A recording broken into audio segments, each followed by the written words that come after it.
Bonjour, j'espère que vous allez bien. C'est Louis de la chaîne Infopreneur et aujourd'hui j'avais envie d'aborder un sujet important qui consiste à discuter, comprendre comment fonctionnent les contrats quand vous allez mettre vos produits à disposition d'une société de stockage ou ce qu'on appelle aussi mettre ses stocks en zone de fulfillment. Alors, avant de rentrer dans le vif du sujet et de commencer à décrypter ce qu'est en général un contrat de livraison, un contrat de prestation, je voudrais quand même réexpliquer un peu ce qu'est le fulfillment. Alors, c'est assez simple à comprendre. Vous êtes fabricant, vous êtes importateur de produits et vous avez à votre disposition un stock que vous souhaitez faire expédier à votre disponibilité, à faire expédier comme vous le souhaitez, au moment que vous le souhaitez, à des clients, soit B2B, business to business, soit B2C, business to consumer. Donc c'est assez simple, hein. Soit vous vous connectez avec la plateforme de la zone de fulfillment, il en existe beaucoup en Europe, il en existe quelques-unes en France, soit vous vous connectez via un logiciel de gestion type CRM. Alors, pourquoi je fais cette vidéo? On ne sait pas ce que va être les stocks en avril-mai sur la zone Europe et oui, il est préférable peut-être de prévoir des solutions. Donc, je ne vais pas les comparer ce qu'est la solution Amazon FBA d'une solution de fulfillment en France. Si vraiment vous souhaitiez qu'on décrypte les contrats de Amazon pour la mise à disponibilité de vos produits, comment vous devez les adapter pour qu'ils puissent être respectés et stockés dans les zones de stockage de Amazon, faites-me le savoir en commentaire. Mais aujourd'hui, nous allons aborder les contrats types que vous pouvez avoir avec toute zone de fulfillment en France, que ce soit des produits de consommation comme des produits divers, des produits électroniques avec les garanties, les stockages, les protections contre le vol, etc. etc. Allez, c'est tout de suite, c'est dans l'épisode du jour. Allez, c'est parti.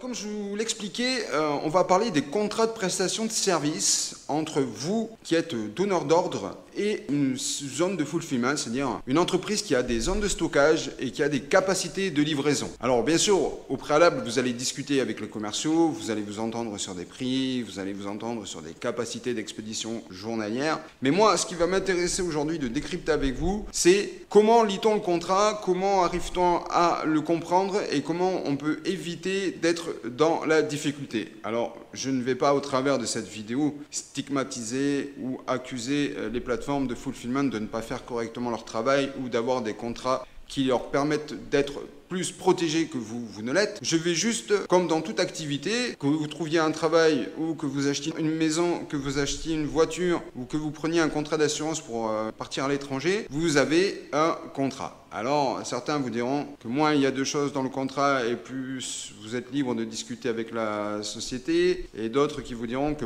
plus le contrat est détaillé et plus la responsabilité de chacun est limitée ou délimitée. Sur cet avis, je ne vais pas vous donner mon point de vue parce que ce n'est pas le but de cet épisode aujourd'hui. On va plutôt aborder le type de clause qu'on peut trouver dans les contrats de fulfillment. Pour moi, personnellement, c'est bien de mettre ses produits en fulfillment. Oui, c'est bien si par exemple vous travaillez avec des influenceurs. Aujourd'hui, travailler avec des influenceurs quand on fait du dropshipping, c'est pas l'idéal pour trouver de bons influenceurs et en plus il est rare que les influenceurs aujourd'hui acceptent des délais de livraison de plus de 10 jours, 15 jours, 20 jours, etc.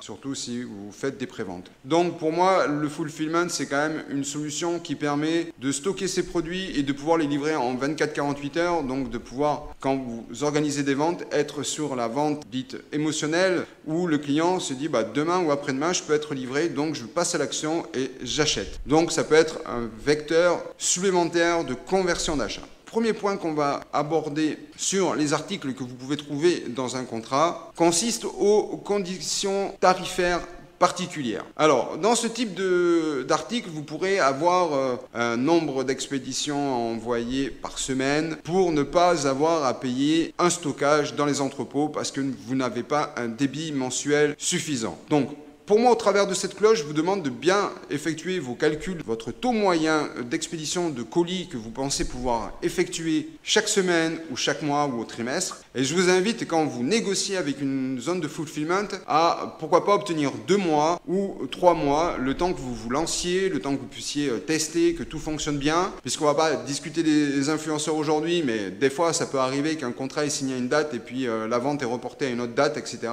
Donc, faites attention aux conditions tarifaires particulières. Alors toujours dans ces conditions tarifaires particulières, attention aux modifications de tarifs, à ce que les tarifs soient rehaussés en fonction de la plateforme de fulfillment comme elle le désire. Si vous annoncez que vous allez envoyer 5000 colis par mois pour les 6 prochains mois, ou que vous annonciez que vous allez avoir une vente de 400 000 expéditions sur les prochains 6 mois de contrat, en fonction du niveau de flottement, si vous n'obtenez pas ces chiffres, effectivement, ça peut être négocié dans les contrats que vous puissiez avoir une augmentation de tarifs sur vos expéditions. Donc encore une fois, pensez à bien négocier et à demander une assurance, du moins une garantie sur les dates de modification de tarifs et à quelles conditions ces modifications de tarifs peuvent intervenir. Alors un article qui me paraît important, ce sont les conditions de facturation. Je vais vous inviter à payer à la journée, de payer toutes les 48 heures ou de payer à la semaine. Si votre zone de fulfillment vous propose des systèmes de paiement mensualisés, faites bien attention que vous ne vous retrouviez pas avec une explosion de vos tarifs à la fin du mois parce que vous allez avoir une surcharge ou vous allez avoir une modification du tarif de livraison parce qu'il y a une augmentation du gasoil, etc.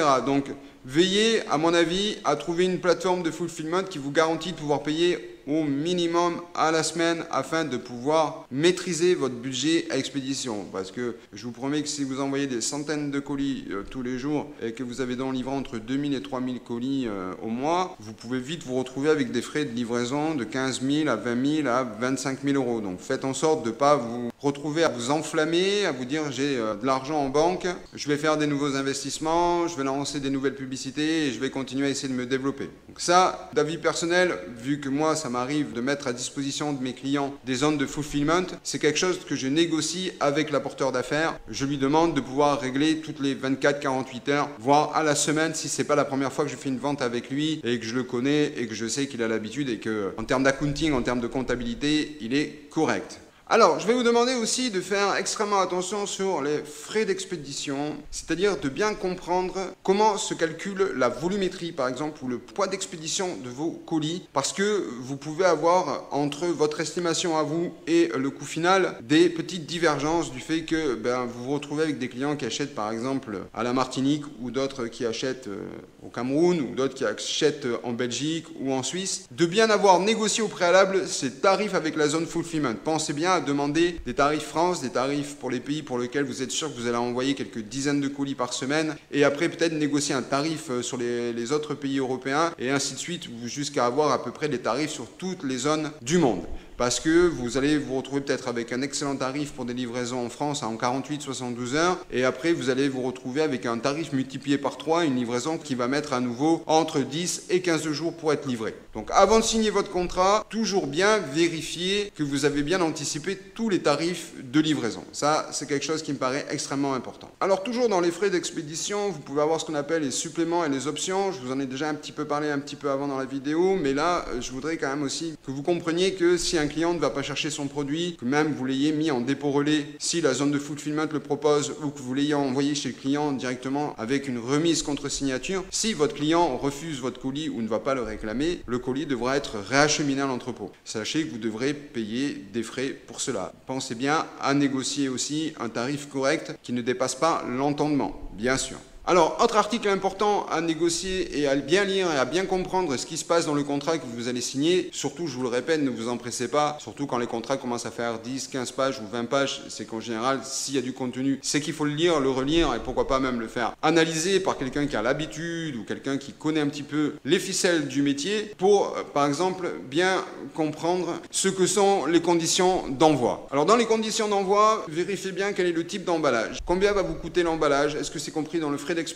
Est-ce qu'il est nécessaire que vous étiquetiez vos produits comme on les étiquette pour Amazon FBA, ou est-ce que vous mettez juste votre stock à disponibilité? Vérifiez bien aussi en combien de temps ils vont pouvoir réceptionner vos produits et en combien de temps ils vont les comptabiliser. Demandez à ce que vos produits, quand vos palettes arrivent ou quand vos cartons de produits arrivent, quand vous envoyez 1000, 10 000, 100 000 produits, à ce que le comptage soit filmé. Parce que si vous annoncez avoir livré 10 000 produits et que la plateforme vous annonce qu'ils en ont reçu que 6 6000, ça sera bien quand même de pouvoir vérifier qui a reçu quoi et quand est-ce que ça a été reçu et pourquoi le comptage est aussi diversifié, du moins pourquoi il y a des écarts entre ce que vous avez annoncé livrer et entre ce que la plateforme de fulfillment affirme avoir reçu. Donc ça, c'est très important. Vérifiez bien aussi que la prestation de mise en stock vous soit offerte. Négociez cela, bien sûr, si vous prévoyez 15 produits par semaine ou 50 produits par semaine, je ne pense pas qu'il y ait beaucoup d'intérêt à avoir ces produits en fulfillment. Il sera peut-être mieux aborder la solution Amazon FBA et peut-être, pourquoi pas, utiliser Amazon Prime pour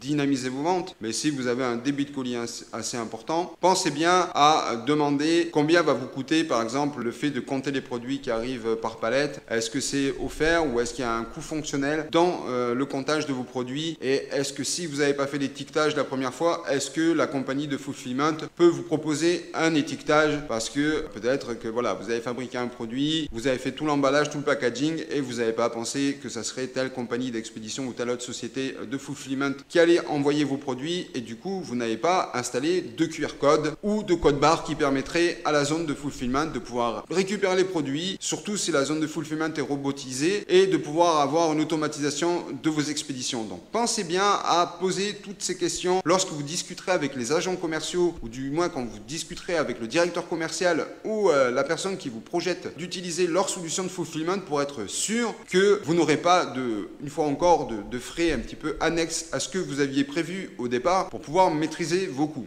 Parce que, je le rappelle, quand vous faites de la publicité ou que vous utilisez des influenceurs, ça vous coûte déjà excessivement cher d'avoir des taux d'acquisition. Donc, peut-être que vous êtes à des budgets très précis et vous devez maîtriser vos coûts.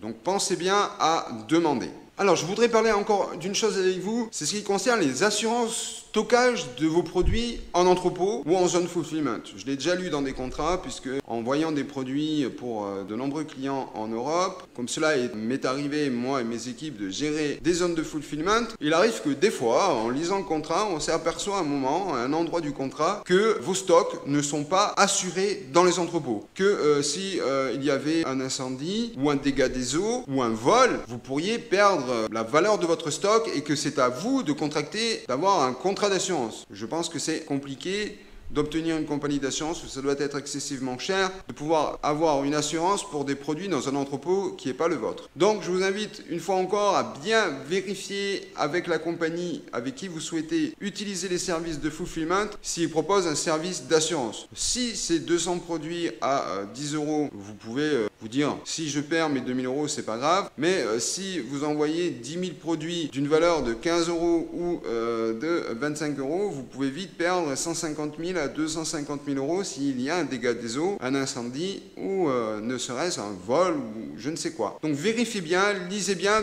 demandez quand vous voyez que le contrat est un petit peu technique, si à un moment ou à un autre ils fournissent une assurance sur votre stock. Pensez-y, c'est extrêmement important.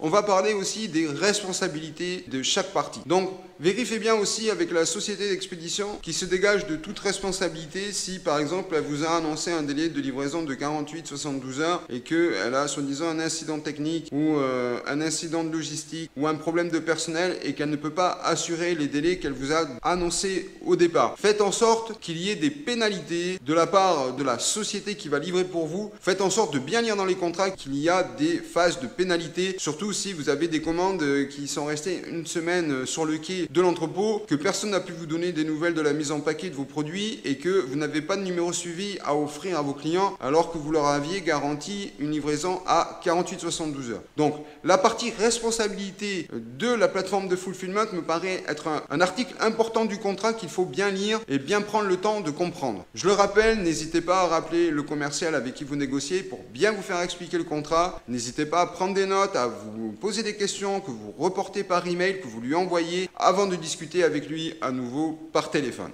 Et enfin, pour finir cette lecture de contrat, on va parler de la rupture, c'est-à-dire que rupture de contrat, parce que on est dans un milieu commercial où tout change. Vous pouvez avoir une nouvelle plateforme qui se crée, une nouvelle application, une plateforme qui utilise un algorithme pour vous faire livrer plus vite et moins cher que la plateforme que vous utilisez. Et comme on dit dans le jargon, vous décidez de changer de crèmerie. Vérifiez bien quelles sont les durées d'engagement de contrat que vous avez avec votre plateforme de fulfillment, quel est le type de courrier que vous devez rédiger, est-ce que vous pouvez envoyer un email mail? Est-ce que vous contactez votre commercial? Est-ce que vous avez un délai de flottement? Est-ce qu'il faut prévenir un mois à l'avance? Est-ce que vous allez avoir des frais de rupture de contrat? Est-ce que si vous allez rompre le contrat, tout à coup vous allez devoir payer un stockage? Donc pensez bien à aussi vérifier la clause de rupture de contrat. C'est extrêmement important parce que ça peut ralentir votre business si vous avez prévu d'envoyer votre stock, vous avez la disponibilité sur cette plateforme vers une autre plateforme et que vous en avez pour 1 mois et demi ou 2 mois et demi avant de pouvoir sortir votre stock. Ça peut jouer en votre défaveur, surtout en termes de tarifs et surtout si vous avez négocié avec le commercial qui va accueillir vos stocks, vous avez négocié un tarif avec lui et que vous mettez 2 mois et demi à lui acheminer vos produits. Pensez bien à la protection des données personnelles. Sachez que vous allez remonter la plupart du temps vos commandes par un fichier Excel et que les plateformes de fulfillment se retrouvent avec une mine d'or entre les mains qui est le listing de vos clients, à savoir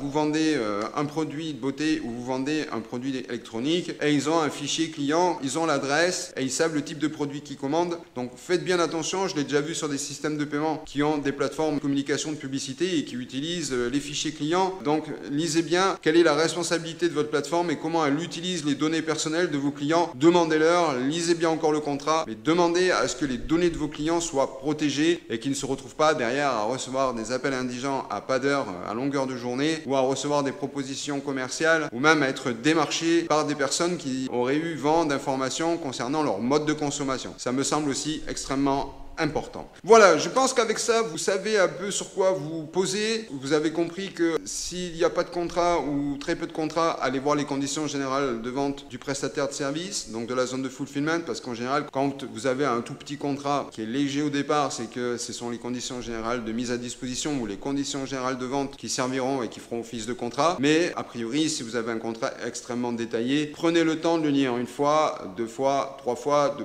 noter ce que vous ne comprenez pas, de poser des questions, d'attendre les réponses, de relire à nouveau le contrat, de le faire modifier jusqu'à ce que vous ayez ce qui vous semble être le mieux pour vous. Pour ma part personnelle, quand je négocie des contrats, je préfère négocier au volume, c'est-à-dire de 0 à 2000 colis, j'ai tel tarif, de 2000 à 5000, j'ai tel tarif, de 5000 à 20 000, etc. Ça me paraît plus intéressant que de négocier un tarif dès le départ en disant allez, je vais envoyer 50 000 commandes, donc faites-moi une bête de prix parce que je vais être un de vos meilleurs clients, c'est moi qui vais envoyer le plus de produits, parce que si vous aviez un moindre petit souci, vous pourriez vous retrouver avec des frais de stockage mensuels au-delà de ce que vous pourriez imaginer. Voilà, c'était Louis de chez Infopreneur, enfin du moins de la chaîne Infopreneur. Je ne veux pas vous mettre en inquiétude avec ce type de lecture et de contrat, mais c'est important quand on fait des affaires de savoir où on met les pieds. Et je vous dis à la prochaine fois, au prochain épisode. Portez-vous bien et n'oubliez pas de laisser un commentaire si vous avez des questions d'ordre technique que vous souhaitiez qu'on lise des contrats, que vous envoyez des zones de fulfillment.